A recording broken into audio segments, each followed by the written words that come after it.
Again, welcome to Java Programming Language, CS 102 class. This is Unit 1, Part 2 lectures. Our main objective of these lectures is to go through Java Programming Language, the basic concepts, and also the concept of object-oriented programming. So first, we start with the Java Programming Language. So here we say a Java Programming Language was created by Sun Microsystem Incorporated. This was in 1995, and its popularity has grown quickly since. And the concept of a programming language normally specify the words and also the symbols that we can use to write a program.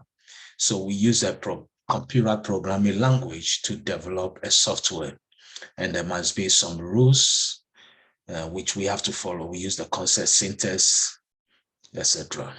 So a programming language employs a set of rules that dictate how the words and also symbols can be put together to form a valid program statement.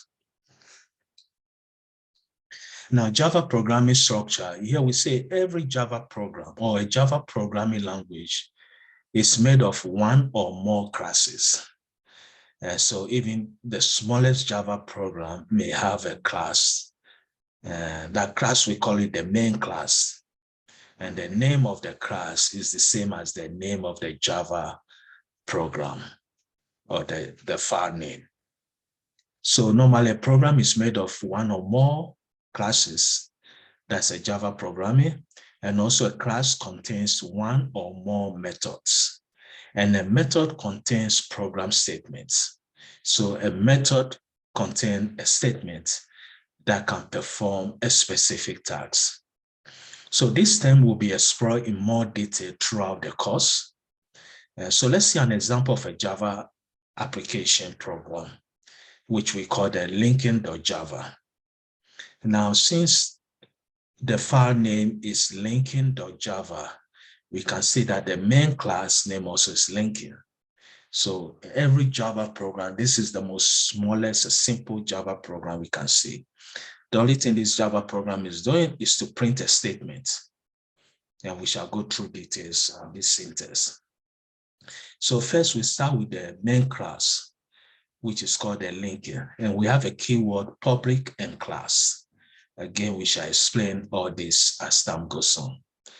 Then in the main class, we have a main method. Since this is a Java standalone application program, it must have a main class, and the main class is where the execution will take place at. We also have a Java applet or servlets, etc. They don't have a main method. So here we have the Java main class again named linking. Then in the main class, we have our main method, which we start with public static void. These are all keywords. Then the name of the method is called main.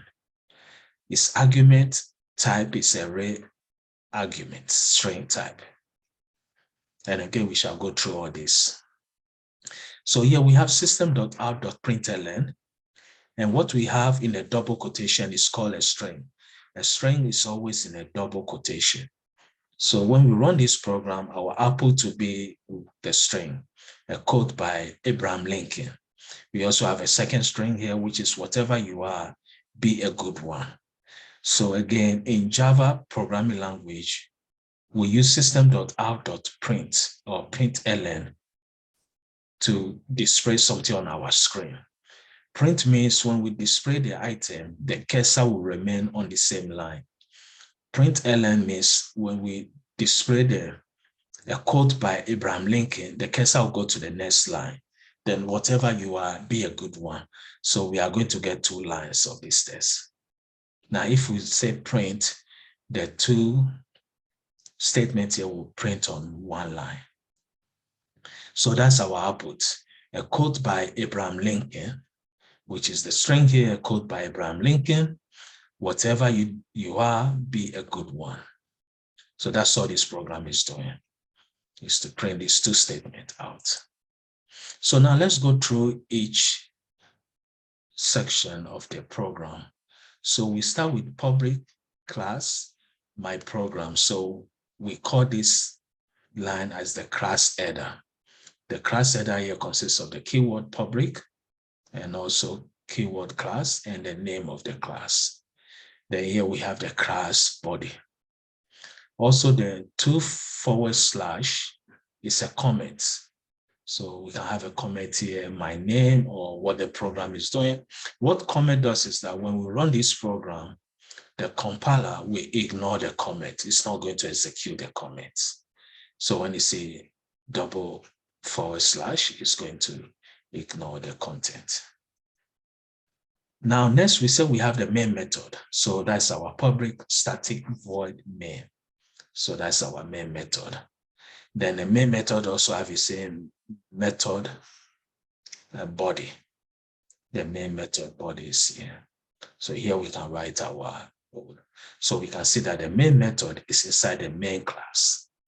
Again, as time goes on, we can write a bigger program whereby we may have more than one class, but a user-defined class will still be inside the main class, or we can have it as a separate file, and then we import it to our main class. So here we start with comment. What comment does? Yes, we say comment should be included to explain the purpose of the program and also describe the processing steps. They do not affect how the program works because the compiler will ignore it. The Java comment can take these three forms. So we have the single line comment, which we saw previously, 2/. So everything here will be ignored by the compiler. Now here we have what we call the multiple line comment. We start with /, then asterisk. Then we can have as many lines as we want, and we end it with asterisk and / again. Or we may have what we call the Java doc comment, / 2 asterisks, the comment, then we end with 2 asterisks. So these are the three different types of comments. And again, the main goal of a comment is to explain the Java code, or maybe we can include our name. If this is a class, we can even include the class name in the code, but we make it comment. Now, next is what is a Java identifiers. Here we say Java identifiers are the name of the items in Java. So for example, the class, variable, method, function, these are all identifiers. And there's a rule that we have to use to name them. So for example, here we say a Java identifier can be made of only letters, digits, the underscore character, and the $sign. So the name of a class, a variable, or any identifiers can only use letters, digits. The letters can be both uppercase and lowercase, digits, and the only two symbols is underscore character and also the $sign. Now, one thing we should know is that identifiers cannot begin with a digit. And also, Java is case sensitive. So which means if I have identifier total, it starts with uppercase T, is different from total that starts with a lowercase t, or is different from total that all the cases are upper. So this is again a case sensitive. These three names are the same, but the cases are not the same. So they are not the same. So by convention, programmers use a different case style for different types of identifiers, such as what we call the title case for class name. And that's what we use, start with uppercase letter and the lowercase. Then we also have what we call the uppercase for constant. In this case, normally, conventionally, constant variables, the name will be in uppercases, so like maximum. Title case means we start with the uppercase and the rest is lowercase. Also, sometimes programmers may choose the identifiers such as linking, or sometimes we are using another programmer's code. So we use the identifiers that he or she chose, such as println. So println is something that is given to us. Java is given to us as a library file, or we say a package. So often we use a special identifiers called the reserved words that already have a predefined meaning in the language. So a reserved word cannot be used in any other way or in any other way or form. So these are few examples of a reserved words in Java. Abstract, we use the keyword abstract in object-oriented programming. So we can create a class abstract type. Asset, Boolean, break, byte. So these are all reserved words that have a meaning. A reserved words means it has a meaning to Java programming language. So for example, let's take the word break. In Java, I can write a loop and I may use a break. And if the condition is met, then we should break something. We should break from the loop. Or we can use the word continue, which we have here. And we normally use that also in the looping. If the condition is met, we are going to skip that loop. We are not going to execute that loop section. So these are some few quick check too. We say which of the following are valid Java identifiers. We have grade, which is correct. Quiz grade, that's correct. Network connection, that's correct. Frame2, that's correct. Why they are all correct? It doesn't matter, it can be lowercase or uppercase, that's fine. And it can have a digit, that's fine, but the digit doesn't start. So the frame2 is correct. Now here we have third test score. This is wrong because we said the Java identifiers, they cannot start with a digit. They can start with the characters or the underscore, which is fine, or even the $sign, but it cannot start with digits. So this is incorrect or invalid. Maximum is okay, mean capacity is okay. Student with a £sign or hash, that's illegal. That's not valid because the only symbol we can use is either a $sign or the underscore. So this next one also is wrong. We can't use the % symbol. Again, we can use only the $sign and underscore. So these are the answers. So we can see the first, we said the grade is valid, quiz grade is valid, network connection is valid, frame2 is valid, but third test score is invalid because we cannot start or begin with a digit. The maximum is valid, minimum capacity, we use the underscore is valid. Student, we cannot use the £sign. So that's invalid. As we said, only symbols we can use is either underscore. Again, we can use the underscore, which is again, okay. And also the $sign, but we cannot use the £sign.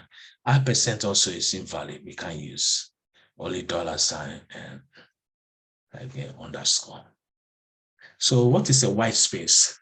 In Java, a white space means a blank space and normally, or a blank line, and normally the compiler will ignore it. So spaces, blank lines, or tabs are called a white space. White space is used to separate words and also symbols in a program. So extra white space is ignored by Java compiler. So a valid Java program can be formatted many ways. Program should be formatted to enhance readability. That's the main goal. If we format our outputs, the goal is to be more readable. Also using consistent indentation. So let's see the program linked to .java. We're going to see that in the class. So next is the program development. Yes, we say the mechanics of developing a program includes several activities. And normally, this topic is covered in software engineering course. Example, writing the program in a specific programming language, such as Java. Also translating the program into a form that the computer can execute. We also have to investigate and fix various types of errors that can occur. So again, the mechanics of developing a program include several activities. Writing the program in a specific programming language such as Java, or translating the program into a form that the computer can execute, which is using the compiler or the IDE, Integrated Development Environment platform. Also investigating if there's any error and fixing various types of errors that can occur. So software tools can be used again to help with all parts of this process, which is the common software tool again is the IDE. Now, language levels, there are 4 programming language levels. The first is machine language, which is the binary numbering system 0101. So way back, let's say 50 years ago, when a programmer wants to write a program, you have to write a program in a way that it can interact with the hardware, because by then we don't have no compiler that can convert whatever we're written into a higher level, or the higher level language into machine language. So machine language is the low level, 0101. Now next we came the assembly language. Assembly language is more or less like moving a little bit to higher level language. So normally when we write a program in assembly language, we have to convert it to, again, machine language, because machine language is what the computer, again, or the CPU understand. Now in the high level language such as Java, when we write a program in Java, what we do, we compile it, which means we are converting it to a machine language so that the machine or the CPU will understand. We also have the 4th generation language. And here we say that each type of CPU have its own specific machine language. So for example, if I write a program in C++, I may write it to a different computer platform, let's say a mobile platform. It may be different from, again, a desktop or a bigger computer such as server or mainframe computers. Now, the other levels were created to make it easier for human beings to read and also to write programs. Now, each type of CPU will execute only at a particular machine language.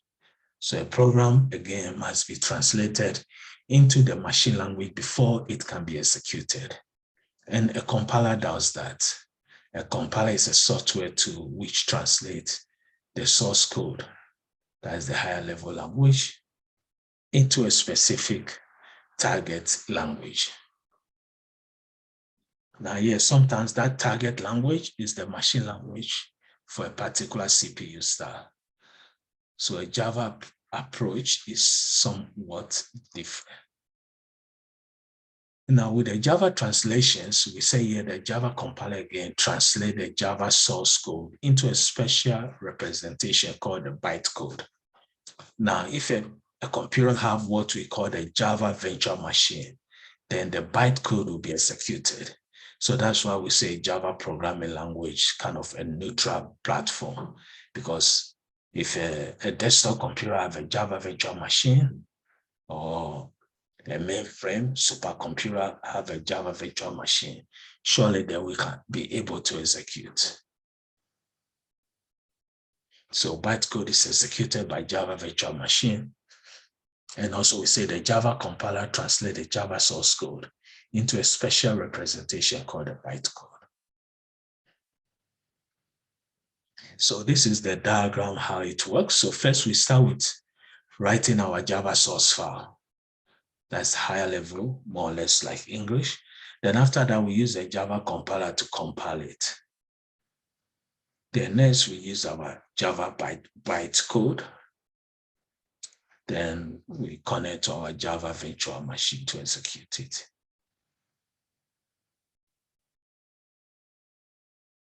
So the development environment, as we mentioned in this course, we are going to use the graphs or Eclipse. But here we have some few examples here. Again, there are so many programs that support development of Java software. So we can either use the JDK, which is Java Development Kit, or Eclipse, or NetBeans, BlueJ, and JGraphs.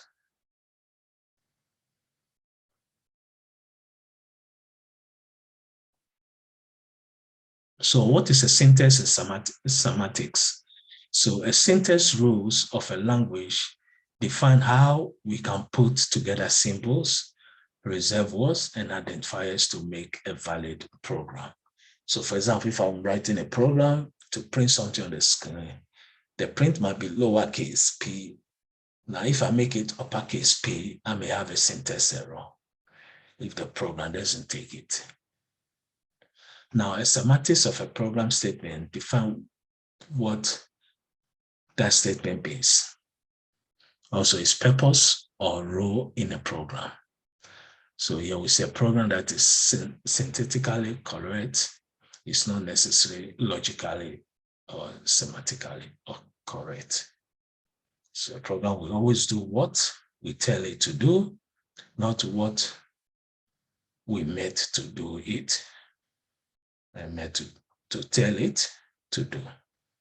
So not what we meant to tell it to do. And sometimes we may write a program and there may be error. So we have three types of error. We say the compiler will find syntax error. A syntax error is easy because when we compile the program, the compiler checks for syntax error. So syntax error is, I will use the term grammatical error. For example, in English, we end our sentence with period. In Java, we end our sentence or statement with semicolon. Now, if I forget the semicolon, then I'm going to have a syntax error. Now, a program can also occur during the program. A problem can occur during the program execution, such as trying to divide by 0. Now, since the program is executing before the error, it's called the runtime error. Also, a program may run, but it will produce incorrect results, perhaps using an incorrect formula. This is called the logical errors. So again, we have logical error, which means I write a code, I run it, but I get different results. So there must be some problem. Or runtime error, while I'm running it, I divide by 0. Or the compile time error, I forget to add semicolon to end the statement. So basic program development, we start with the edit and save program, then we compile the program, then we execute program and evaluate the result. Evaluate the result. So execute the program and evaluate result. So the last session we're going to talk about is object-oriented programming. And here we say the purpose of writing a program is to solve a problem. So solving a problem consists of multiple activities. For example, we need to understand the problem. By understanding the problem, we can be able to design a solution. And also, while designing the solution, we can consider alternatives and also refine the solution. Then here we implement the solution, then we test the solution. So those are the problem-solving steps. So here, the key to designing a solution is to break it down into manageable pieces. So when writing a software, we design separate pieces that are responsible for certain parts of the solution. So an object-oriented approach will lend itself to this kind of solution decomposition. And so we will dissect our solution to pieces called the objects and classes. So Java is an object-oriented program. We can see our first program, we still need the main class. So as the term implies, an object is a fundamental entity in a Java program. Also, an object can be used effectively to represent the real-world entities. So for instance, we can say an object might represent a particular employee in a company, or each employee object handles the processing and also data management related to that employer. So what is an object? Object has two things: the state. The state will be the characteristics of the object. For example, we have a table. The table has 4 legs and a flat board. A chair, maybe a chair have only 2 legs, etc. So an object may have a state which describes the object. Then also behavior, what the object will do. So what it can do. And also what can be done to it. So a statement of a bank account includes its account number and its current balance. Now the behaviors associated with bank accounts include the ability to make deposits and withdrawals. So we should know that the behavior of an object might change its state. So again, an object is defined by a class, and also the class is the blueprint. So a class is the blueprint of an object. Also, a class uses methods to define the behaviors of the object. And also a class that contains the main method of a Java program represent the entire program.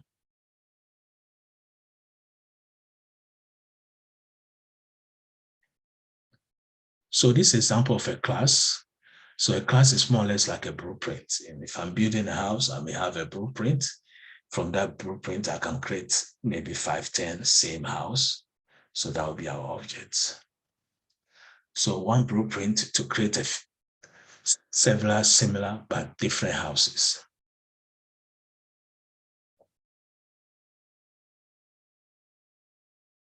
And also we have what we call the object and classes. So here we have a class name bank account. Now I can create an object from bank account based on the characteristics of bank account. Let's say you have 2 variables for name and balance. So when we create an object, we can assign the name and balance also. Now the concept of inheritance, here we say one class can be used to derive another class. So for example, if we have account is the higher rank, I would say the parent. From account, we can know 2 types of account: charge account or bank account.